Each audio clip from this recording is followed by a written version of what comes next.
Hai semuanya, selamat datang di channelnya Gena Tavira. So guys, di video kali ini kita akan kepoin satu fenomena unik yang sering terjadi di lautan.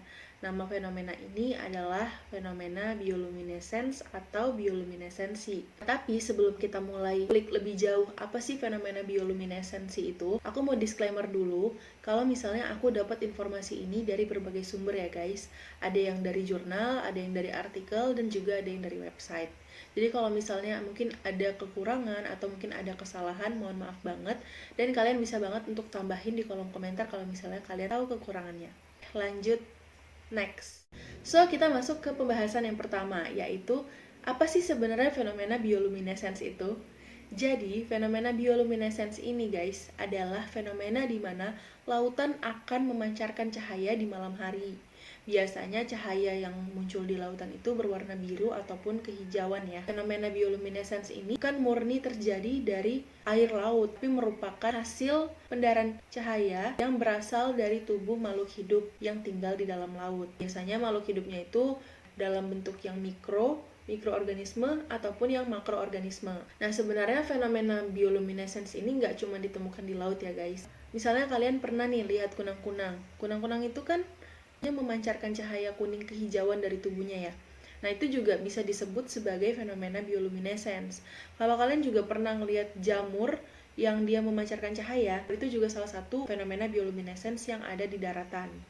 Terus apa sih sebenarnya yang menyebabkan hewan-hewan di laut ini memancarkan cahayanya? Apakah mereka memang selalu memancarkan cahaya setiap waktu?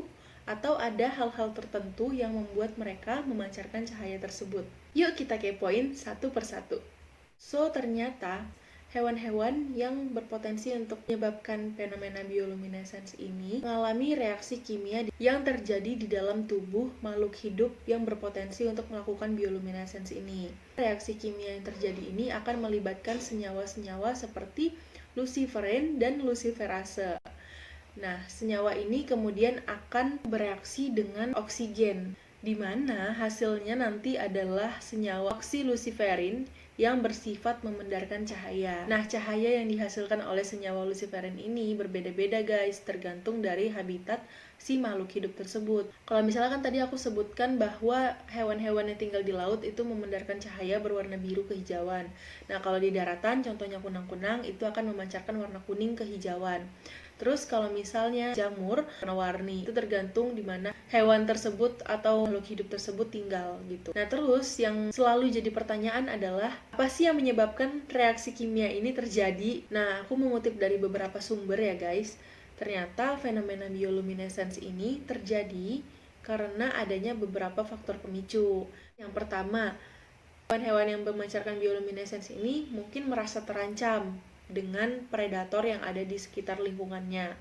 Nah, jadi dengan mereka memancarkan cahaya sebagai upaya mereka untuk berkomunikasi kepada predatornya bahwa mereka ini adalah hewan-hewan yang nggak bisa dimakan gitu. Mereka ini bukan mangsa dari predator tersebut.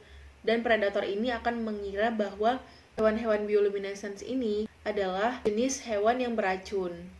Terus juga ada satu fakta menarik di mana hewan-hewan yang tinggal di laut dan mereka sedang memancarkan cahaya bioluminescence ini untuk mengecoh pemangsanya.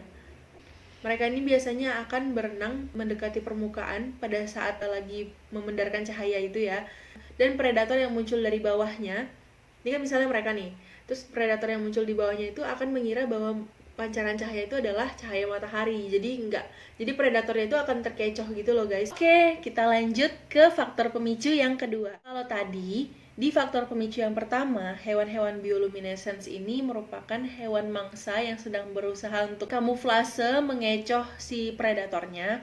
Yang kedua ini justru kebalikannya, yaitu hewan-hewan predator yang sedang berusaha menarik perhatian mangsanya. Nah, hewan-hewan predator ini biasanya tinggal di zona batial atau zona laut yang dalam, yang gelap, dan mereka itu memang mempunyai kemampuan untuk memancarkan cahaya bioluminescence ini secara alami. Contohnya kayak hewan ini. Ini adalah ikan anglerfish atau angelerfish, pokoknya itu ya, ikan yang mukanya serem. Nah, ikan ini memiliki sungut di depan wajahnya yang itu tuh di ujungnya bisa bercahaya. Terus kan karena di dalam zona batial itu gelap banget, organisme yang tinggal di situ pun akan merasa kepo nih, ini cahaya dari mana gitu kan. Terus dia berenang mendekati si sumber cahaya. Misalnya nih ini ikannya, dia akan mendekati ke sini. Dan pas udah dekat banget, udah langsung dihap sama anglerfish. Udah deh, mati. Nah itulah dia guys, fenomena bioluminescence yang terjadi di laut dalam. Langsung aja kita lanjut ke faktor pemicu yang ketiga. Kalau yang ini agak beda nih guys. Kalau tadi kan dalam hal mangsa memangsa ya, si hewan-hewan itu menyalakan bioluminescence-nya. Sedangkan untuk kasus yang ketiga ini adalah fenomena ketika mikroorganisme merasa terancam dengan adanya perubahan di lingkungannya. Contohnya misalnya kayak suhu yang mungkin meningkat atau menurun, terus juga ada salinitas dan nutrien. Jadi ketiga faktor ini menjadi pemicu munculnya stres dari mikroorganisme dan mereka akan menghasilkan bioluminescence untuk mempertahankan kehidupan dirinya sendiri. Biasanya kan karena mikroorganisme ini hidupnya berkelompok, jadi pendaran cahayanya itu akan semakin banyak gitu, makanya bisa kelihatan di permukaan laut. Jadi itulah ya guys, faktor-faktor yang mempengaruhi timbulnya bioluminescence pada tubuh makhluk hidup. Makhluk hidupnya sendiri sebenarnya ada dua jenis nih. Yang pertama memang makhluk hidup yang mampu untuk menyintesis senyawa luciferin dan luciferase sendiri sehingga dia menghasilkan pendaran cahaya. Contohnya kayak mikroorganisme ini, Dinoflagellata atau plankton. Dan ada juga hewan-hewan laut yang sebenarnya dia nggak bisa menyintesis senyawa luciferin dan luciferase ini sendiri, melainkan dia memperoleh bioluminescence-nya ini dari hasil simbiosis antara hewan ini dengan bakterinya. Contohnya kayak cumi-cumi, ubur-ubur, sama ikan. Nah, sampai di sini kalian ada yang udah tertarik pengen menyaksikan fenomena bioluminescence ini secara langsung nggak? Kalau misalnya ada, kalian bisa banget untuk kunjungi beberapa tempat ini. Beberapa pantai ini disebut-sebut sebagai tempat terbaik untuk menyaksikan bioluminescence secara alami sepanjang tahun. Jadi dia memang selalu ada. Kalau di Indonesia sendiri sebenarnya fenomena bioluminescence ini pernah terjadi, tapi nggak rutin. Dia hanya di saat-saat tertentu dan nggak bisa diprediksi. Beberapa tempatnya itu kayak Gili Trawangan, terus juga ada pantai selatan Jawa, pantai Labuhan Jukung di Lampung, sama di Padang Bay, Bali.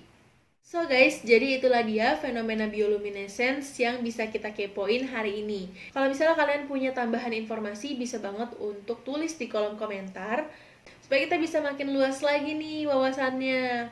Seperti biasa, kalau kalian juga ada ide-ide ataupun saran-saran video, bisa banget untuk tulis di kolom komentar juga. Dan kalau kalian suka video ini, jangan lupa untuk klik like-nya, serta bagikan ke teman-teman dan juga keluarga kalian, supaya mereka juga bisa ikut kepoin tentang fenomena bioluminescence ini. Terakhir, aku minta subscribe dari kalian, supaya kalau misalnya aku upload video baru, kalian bisa jadi pasukan kepo yang pertama nonton. Thank you banget buat yang udah nonton video ini sampai habis. Sampai ketemu di video berikutnya. Bye!